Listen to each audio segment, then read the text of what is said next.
God Almighty continues to use the faculties of the woman of God to break the yoke in the lives of the people, setting them free from the bondage of Satan. As the light of God descends on this woman, she begins to manifest. It's destroyed. I destroyed it. We. She's nothing. Okay, who are you? You have a name. Who are you in this body? I said we are combined forces.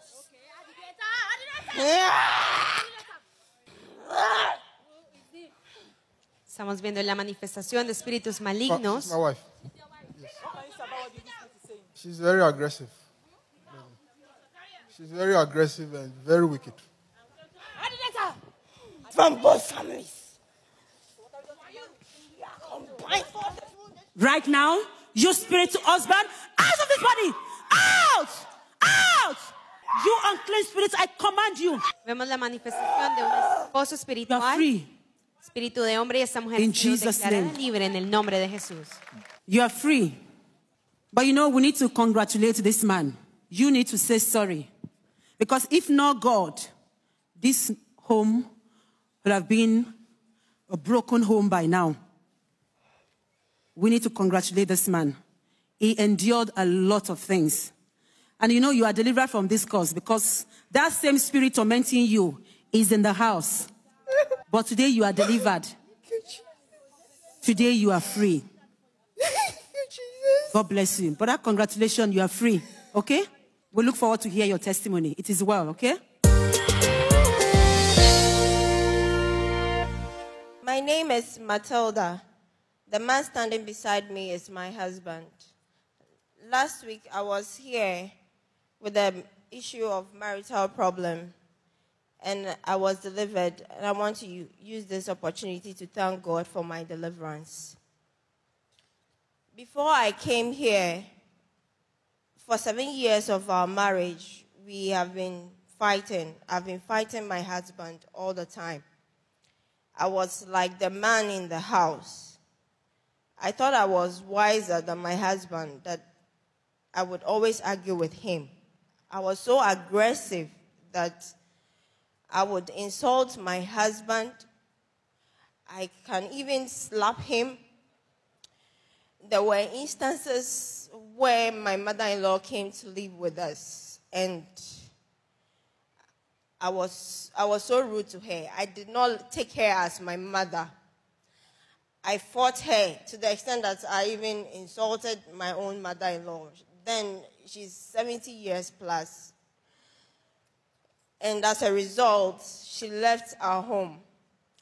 This anger increased by the day, to the extent that when I get angry, I vent my anger on my little children.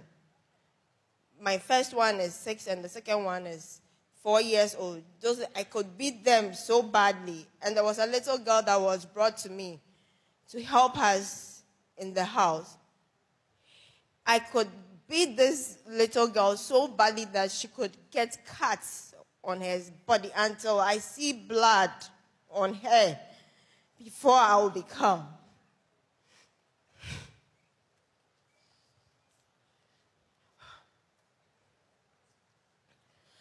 So as it went on like that, my husband's work started to decline.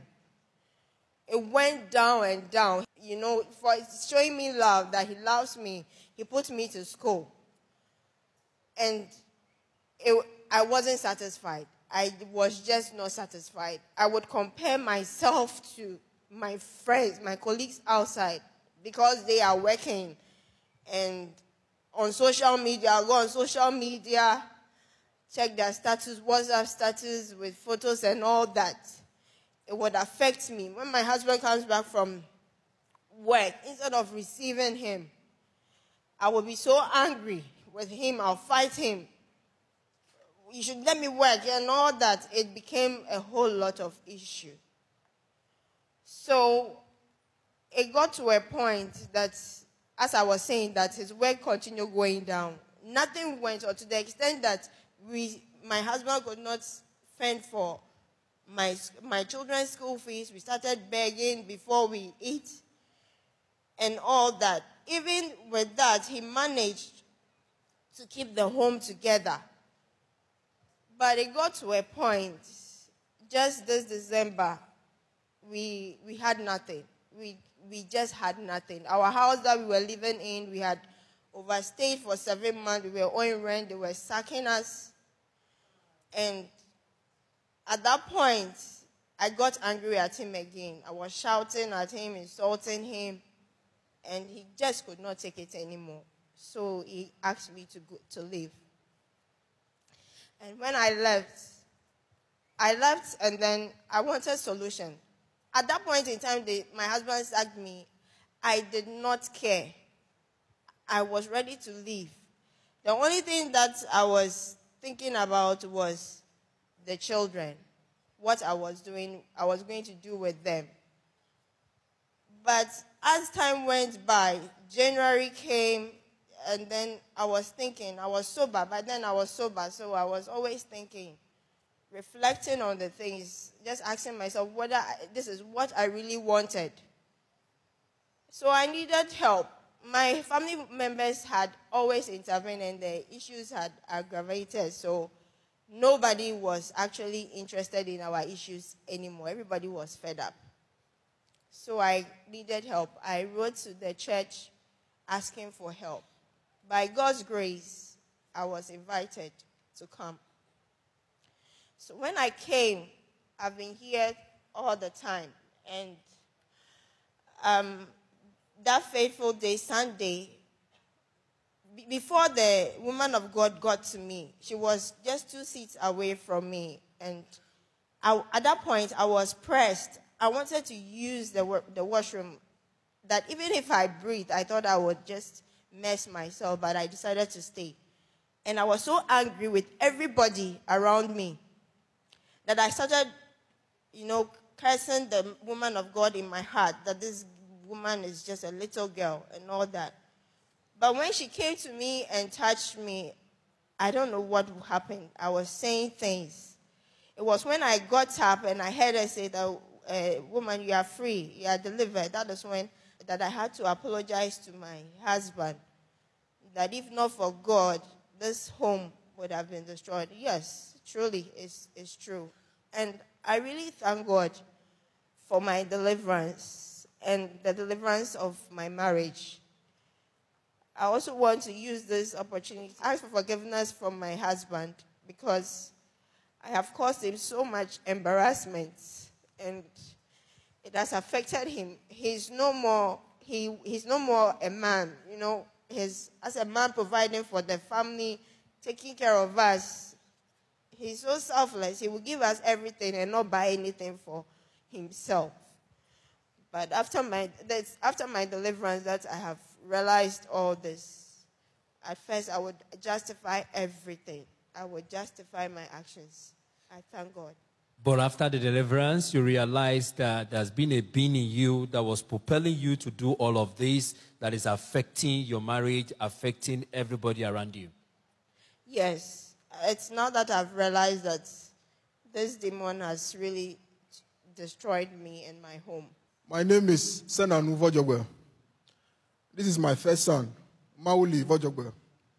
Mauli means God is alive. And this is Kakeli Vojogwe. Kakeli is the presence, the light of God. I am an electrical engineer. The woman standing by my right is my wife. Since I've known my wife, when I met her, she was very calm. You can even see her. Her presence alone brings peace. So it wasn't difficult in taking the decision to marry her. Unknown to me, there were issues, as you have seen through the deliverance. As soon as I took the decision to marry my wife, armed robbers raided my house and stole everything away. By then I was in the north. We had already planned the marriage, so the marriage must go on unabated. I married her, came back from the north with nothing. And throughout our marriage, it has been one problem or the other. Never been involved in an accident in my life. But when I took the decision to go and see her people to marry her, On our way, our car was involved in an accident 3 times. Eventually, we had to go with a taxi. And the family, we had to divide the family into 3. They all took taxis to the venue. By the time we got there, the pastors had left. They were tired and they left. Fortunately for us, we brought our own pastor.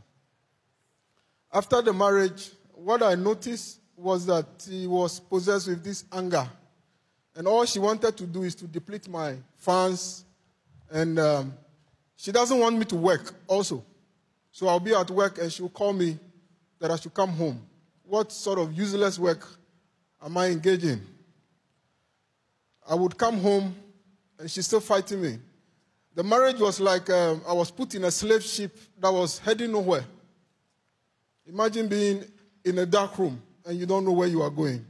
That was what it was all about. Our first fight happened when we had to move in. As I said earlier, I'm Robert stole my stuff, and we had to move in with the sister, who then had a big accommodation. So my part was to provide for the house, the entire house, including the sister, whilst the sister pays the rent. I was doing that quite well, and there was an issue between me and my wife. The mom came in, and the issue aggravated, and I had to apologize to the wife. On my way to see the mom, I was involved in an accident again. Eventually, when I got to the venue, the mom and my wife's elder brother prevented me from entering their home at 1 a.m. In fact, the brother was holding a pump action gun. So I had to sleep in a filling station with my driver. But as a son of the Synagogue Church of All Nations, I knew it was my duty to still apologize to the woman, even if I've wronged her or not. So I still went ahead to apologize to her. So we know you have so much to say. But we just want you at this point to zero it down to the impact of this spiritual husband, this unclean spirit, is the havoc this evil spirit has wreaked in your family, and how it affected you as a person, affected your children and everyone around you. Yeah, I will start with my work. With my work, eventually I lost my first job. I got a consultancy work with Canadian Solar. I think they are the second largest in the world. I was their lead consultant in Ghana. And the project was $200 million. Because of our domestic issues, my wife's sister, other sister, wrote to them to cancel whatever engagement they have with me. And my part in that contract, my personal gain would have been $20 million. And I lost it, unfortunately. And moving ahead, I went for an interview with IESL. I believe it's a Nigeria company. I was first out of about 28 engineers. I got home and I told my wife, thinking she would be happy with me. She got angry. That was how I knew things were terrible. With her mother-in-law, she asked the mother-in-law to come and stay with us because I had sent her to the Regional Maritime University. Those who know Regional Maritime University, we pay in dollars. That's where she was attending school. So she needed the mother-in-law to take care of the kids while she went to school. One day she woke up and said she didn't want her to stay with us any longer. And she started starving the old woman. And the old woman wouldn't tell me anything. She doesn't want to be the one to destroy my home. So she'll be hungry. I'll carry her in my car going around and she'll say, buy me banana, buy me this, buy me that. She's stocking food for the week because I'm not always at home. With the issue of the children, she was always on her phone. She doesn't cook. I've never come home to a good meal. I always come and prepare it to me, eat, and I'm not a demanding husband, so I don't see it as an issue anyway. So this is how her issues affected us. And this October, unfortunately, I lost my mom. And whilst my mom was in the morgue, I was in Qatar preparing for my mom's funeral. My wife now sent me a message that since I have money to bury my mother, she's adding this little one. His school is less expensive than this one. She's adding him to join him in school so that I will pay more. Since I have money to bury my mom, I should get money and pay for my kids' school fees, which is about $1,000. This spirit has caused a lot of havoc. In one instance, The elder brother came in, called me from America, threatened to kill me. And true to their word, they brought an anti-terrorist squad, and my wife was leading the squad. I got an intuition that something was going to go wrong. So I parked my car behind our house. And the dad also called me that he has picked an intelligence. He was a former police chief. That if anybody knocks my door and I open, if I die, it's my own problem. He has informed me. Around 11, my wife called. Hello, honey, I'm sorry. Whatever happened, it won't happen again. And the police force was behind her. So I told her I wasn't at home. She went to my friend's place, went to the family house. Eventually, they didn't get me at home. So I started losing contracts, started losing money. I eventually sold my car just to pay her school fees. This December, we couldn't even afford rent, so they asked us to leave. Waking up every morning to the cry of my house girl, who has become my daughter. She's now my daughter because she's in the same school with my kids. And they call her their elder sister. She will beat the girl black and blue. And according to her, she doesn't want to see her in 2019. I said, well, if that is the case, we don't want to see you. Because the little kid treats these kids like the sister. She baths them, she cooks for them, she cleans the house. So I don't know your use. So if that is the case, then you should rather leave. So I asked her to leave. Last 2 weeks I was home when I got a call from the synagogue that I should be here. You have said so much.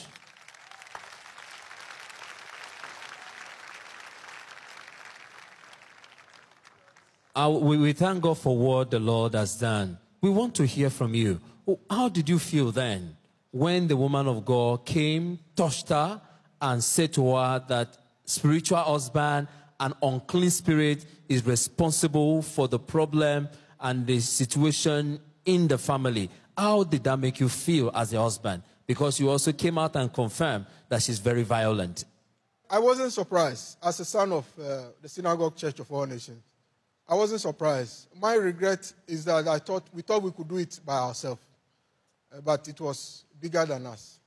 So I am happy finally we made it here. We know you have so much to tell us. Tell us, because you said during that time that she's a very violent woman. Can you just give us a little clips, instance of how violent she has been? There was a time I was driving on the speed test road after 10 p.m. The road was really free, so I was firing. And the issue of my former driver, came up. She doesn't want to hear his name because she had written letters to him. And the guy said, look, I've driven your husband around Ghana and beyond to work. He doesn't leave his hotel room. And so because of that truth, she just doesn't want to see the driver. As soon as his name came up, my wife slapped me across the face. I was driving at 100 kilometers per hour and started biting me. And in order to free myself, I had to hit her on the thighs before she felt the pain, before I quickly parked. And even that was an issue because they took it to the police headquarters again. I was home when the anti-terrorist and anti-trafficking unit of the Ghana police force, head office, IGP's office, called me that I was needed. And in all this time, 4 times we visited the police station, they always asked her to apologize to me. There was one instance, she told me that people had raised money for her to put me behind bars. And since that didn't materialize, I should give her the money to be paid to the people.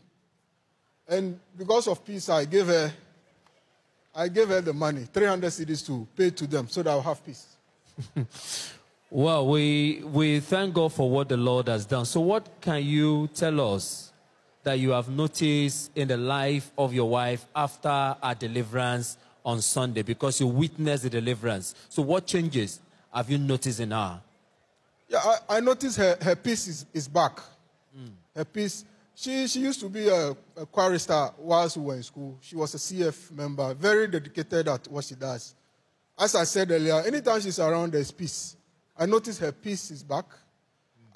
Initially, I didn't want to get closer to her. Even whilst we were here, even after she was delivered, throughout the week, I didn't want to have anything to do with her. But gradually, I noticed her peace is back. So now, initially she comes to look for me, but now I go to look for her.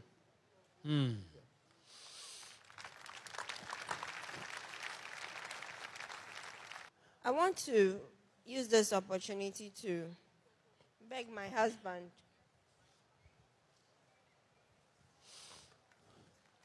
We're seeing reconciliation taking place in this family after the deliverance that took place here at the Synagogue Church of All Nations last Sunday by the woman of God.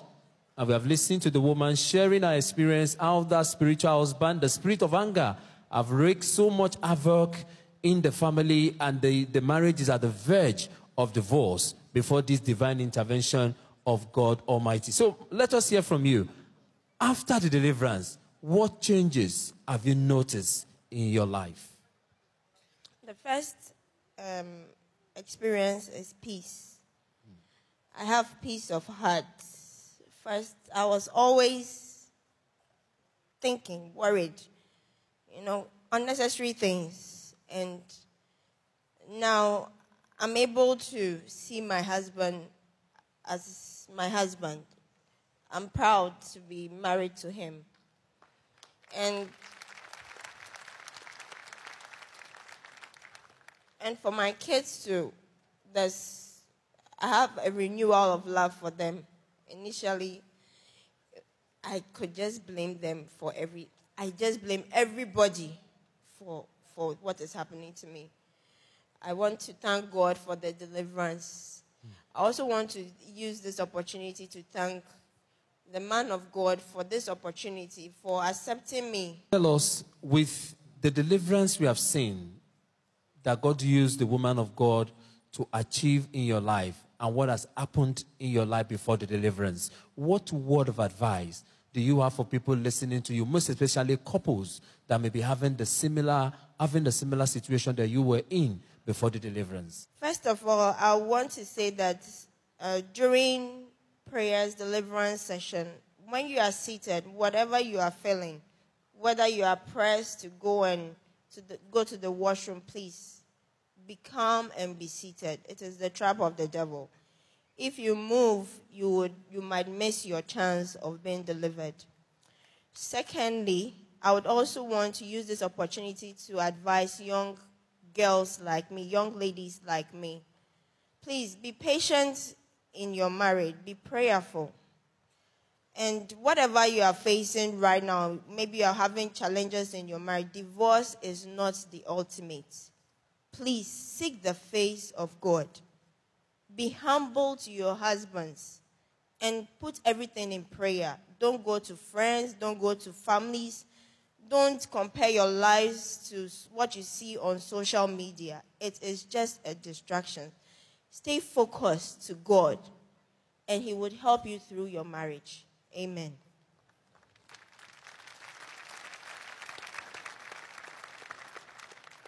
Thank you for your word of advice. Let us hear from your husband. What word of advice you have for couples? My advice to couples is that they should stick to the Bible. Lately, you see couples on social media displaying love, going around kissing each other. I don't believe that is love.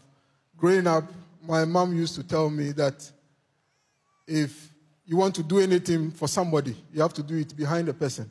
For example, probably I see Prophet TB Joshua come here and I start cleaning this place because I want to be noticed. No, you have to do it whilst it's not around. That is true love. That is true love.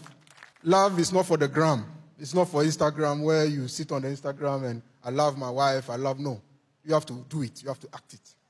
It's a doing word.